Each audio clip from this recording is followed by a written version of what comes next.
Tuesday, September 25, in Malta.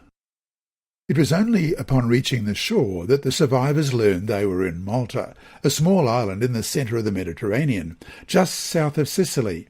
In the 2 weeks they had been adrift in the sea, yielded to the force of the wind, they had covered about 475 miles, and that must be pretty close to 760 kilometres since Fairhaven's in Crete. Now, they would have to wait out the 3 months of winter before continuing their journey, as we read in Acts 28:11. After 3 months we put out to sea in a ship that had wintered in the island. It was an Alexandrian ship with the figurehead of the twin gods Castor and Pollux. Question.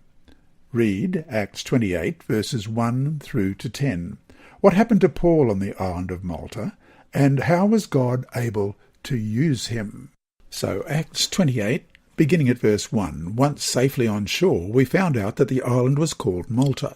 The islanders showed us unusual kindness. They built a fire and welcomed us all because it was raining and cold. Paul gathered a pile of brushwood, and as he put it on the fire, a viper, driven out by the heat, fastened itself on his hand. When the islanders saw the snake hanging from his hand, they said to each other, "This man must be a murderer, for though he escapes from the sea, the goddess Justice has not allowed him to live." But Paul shook the snake off into the fire and suffered no ill effects.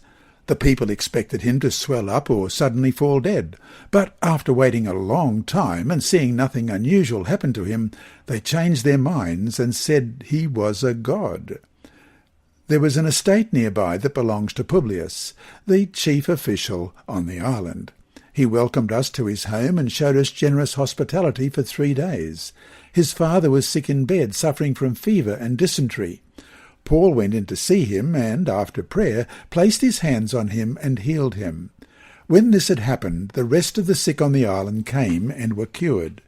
They honoured us in many ways, and when we were ready to sail, they furnished us with the supplies we needed. The people of Malta were very friendly and hospitable, and their first action toward Paul and his group, who were all wet and cold, was to light a fire to warm them up. The temperature in Malta at this time of the year would not be higher than about 50 degrees Fahrenheit or 10 degrees Celsius. The incident of the snake drew the people's attention to Paul. At first, the local pagans viewed the fact that he was bitten as an act of divine retribution. They thought Paul was a murderer who had managed to escape from death by drowning, but was still caught by the gods, or perhaps the Greek goddess Dike, the personification of justice and vengeance.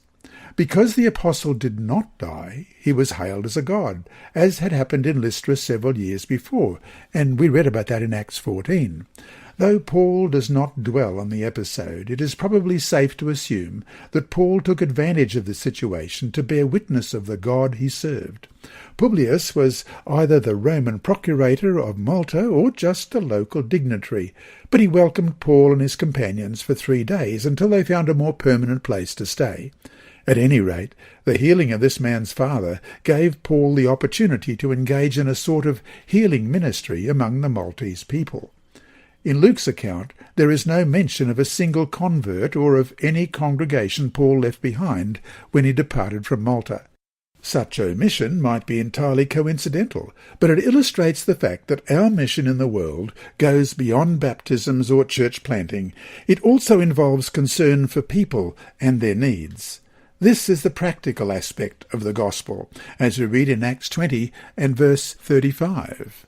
"In everything I did, I showed you that by this kind of hard work we must help the weak, remembering the words the Lord Jesus himself said, 'It is more blessed to give than to receive,' and Titus chapter 3 verse 14. Our people must learn to devote themselves to doing what is good, in order to provide for urgent needs and not live unproductive lives. And so to finish today, how fascinating that these islanders, who were ignorant about God's law, had a sense of divine justice. Where ultimately did that come from? Well, let's just look at Romans 1, verses 18 through to 19. The wrath of God is being revealed from heaven against all the godlessness and wickedness of people who suppress the truth by their wickedness. Since what may be known about God is plain to them, because God has made it plain to them. For since the creation of the world, God's invisible qualities, his eternal power and divine nature, have been clearly seen, being understood from what has been made, so that people are without excuse.